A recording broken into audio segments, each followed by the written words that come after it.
बिस्मिल्लाहिर्रहमानिर्रहीम अस्सलाम वालेकुम। मेरे यूट्यूब चैनल में आपको खुशामदीद। आज का हमारा टॉपिक एक सब स्टेशन के मतलब है कि एक सब स्टेशन या ग्रिड स्टेशन क्या होता है, इसका काम क्या है और इसके साथ जुड़े हुए कंपोनेंट्स कौन-कौन से हैं। आज की वीडियो बहुत इंटरेस्टिंग है। इससे पहले मेरी वीडियो को लाइक करें, चैनल को सब्सक्राइब कर लें और बेल के आइकॉन के ऊपर ज़रूर प्रेस कीजिए ताकि मेरी हर आने वाली वीडियो आप तक पहुंच सके। तो चलते हैं हम अपने टॉपिक की तरफ। A substation is a part of generation, transmission and distribution. कि ये वोल्टेज को कम से ज़्यादा और ज़्यादा से कम भी करता है और इसके अलावा इसका काम मीटरिंग है और स्विचिंग है कि कौन से एरिया की लाइट बंद करनी है, कौन सी एरिया की लाइट चलानी है। ये सारे का सारा काम जो है ये एक सब स्टेशन पे होता है।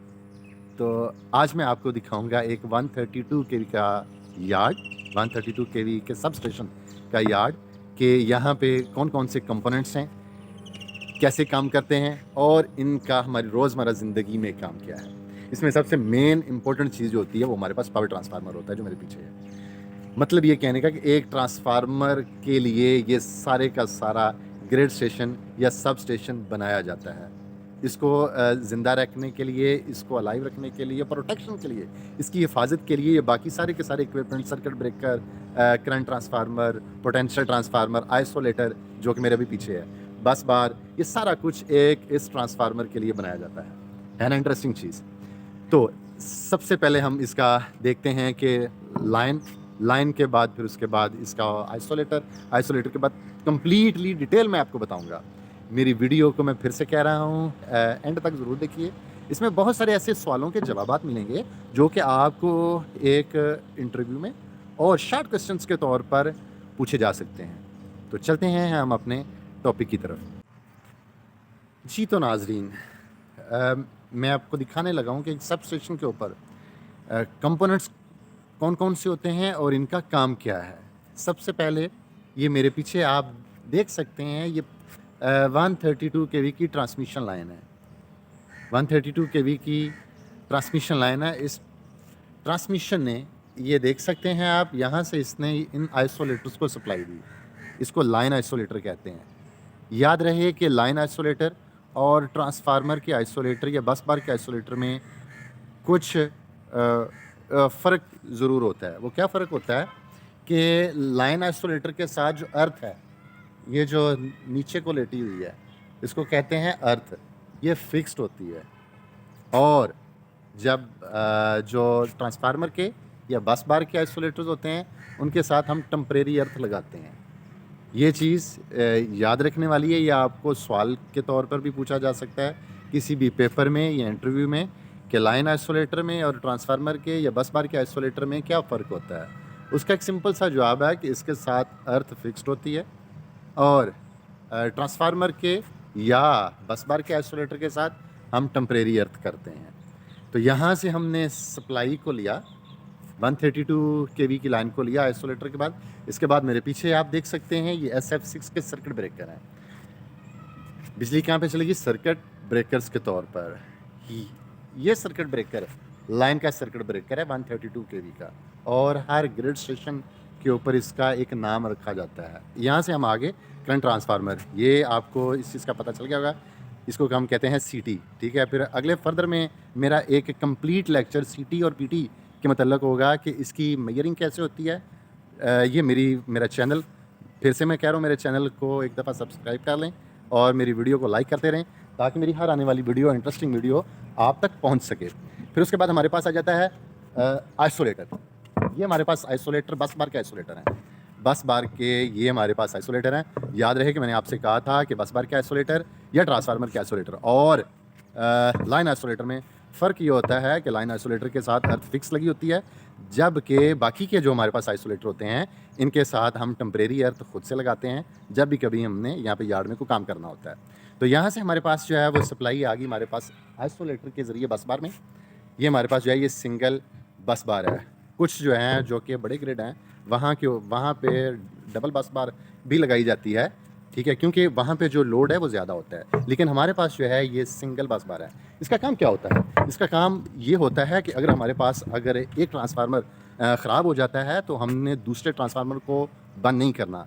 तो उससे क्या होता है कि इन बस बार की मदद से हमने दोनों ट्रांसफार्मर्स को अलग-अलग से जो है वो सप्लाई दी है। और अगर एक ट्रांसफार्मर के ऊपर काम करना हो तो उसका सर्किट ब्रेकर ऑफ़ करके उसके आइसोलेटर को ओपन करके तो दूसरे के ऊपर जो है वो बिजली चलती रहेगी, वोल्टेज आते रहेंगे, पावर सप्लाई जो है वो चलती रहेगी, लेकिन ये वाला ट्रांसफार्मर फिर बंद हो जाएगा। इसके बाद हमारे पास जो है वो आ जाती है बिजली ट्रांसफार्मर की तरफ। इससे पहले मैंने आपसे पहले भी कहा था कि इंस्ट्रूमेंट ट्रांसफार्मर हमारे पास पीटी होता है, पोटेंशियल ट्रांसफार्मर। ये मेरे पीछे जो है ये पीटी हैं। इनका काम होता है वोल्टेज को मेजर करना कि कितने वोल्टेज हमारे पास पीछे लाइन के आ रही हैं। 132 केवी की लाइन है, इसके ऊपर 130 हैं, 132 हैं, 125 हैं, जितने भी हैं वो सारे के सारे जो मेजर करता है वो हमारे पास पीटी है। करंट को जो मेजर करता है वो सीटी है और जो वोल्टेज को मेजर करता है वो पीटी है। फिर उसके बाद हम आ जाते हैं अपने ट्रांसफार्मर्स की तरफ। यहाँ से सप्लाई जो है वो बस बार से होती हुई ये ट्रांसफार्मर के आइसोलेटर में आ गई। आइसोलेटर से फिर उसके बाद ये देख सकते हैं कि इसके साथ अर्थ फिक्स नहीं है, इसके साथ हम टेम्परेरी अर्थ लगाएंगे। उसके बाद फिर हम चलते हैं, ये इसके सीटीज़ हैं, सॉरी शायद रोशनी कम है तो मैं अपना रुख जो है वो इस ट्रांसफार्मर की तरफ कर लेता हूँ क्योंकि यहाँ पे जो है वो ज़्यादा इजीली आपको समझ आ सकेगी। ये आप देख सकते हैं कि बस बार से सप्लाई जो है वो ट्रांसफार्मर के आइसोलेटर में आई। ट्रांसफार्मर के आइसोलेटर के बाद ये ट्रांसफार्मर के सीटीज़ हैं, ये सीटीज़ करंट ट्रांसफार्मर। एक हमारे पास सीटी थे जो कि लाइन के आइसोलेटर थे, वो टोटल ग्रिड का जो लोड है वो मेजर करते हैं और ये वाले जो हैं ये ट्रांसफार्मर का लोड मेजर करते हैं कि इस ट्रांसफार्मर पे चलने वाले जितने भी फीडर्स हैं उनका टोटल लोड कितना है। ये हमें, और ये फिर से मैं आपको दिखा रहा हूँ कि ये सीरीज़ में लगे हुए करंट ट्रांसफार्मर हमेशा एक सब स्टेशन में सीरीज़ में लगे होते हैं और जो पीटी हमारे पास होते हैं पोटेंशियल ट्रांसफार्मर वो पैरेलल लगे होते हैं। फिर उसके बाद हमारे पास आ जाता है ये ट्रांसफार्मर का सर्किट ब्रेकर, SF6 गैस का ही ये है। फिर उसके बाद हमारे पास आ जाता है लाइटनिंग अरेस्टर। ये आप देख सकते हैं ये तीनों हैंडल टाइप होते हैं, ठीक है। इनका काम होता है कि आसमानी बिजली जहाँ भी पड़े ये पूरे के पूरे एरिया में उस चीज़ को कैप्चर करके तो ये ग्राउंड कर देता है। तो ये हादसा से बचत हो जाती है।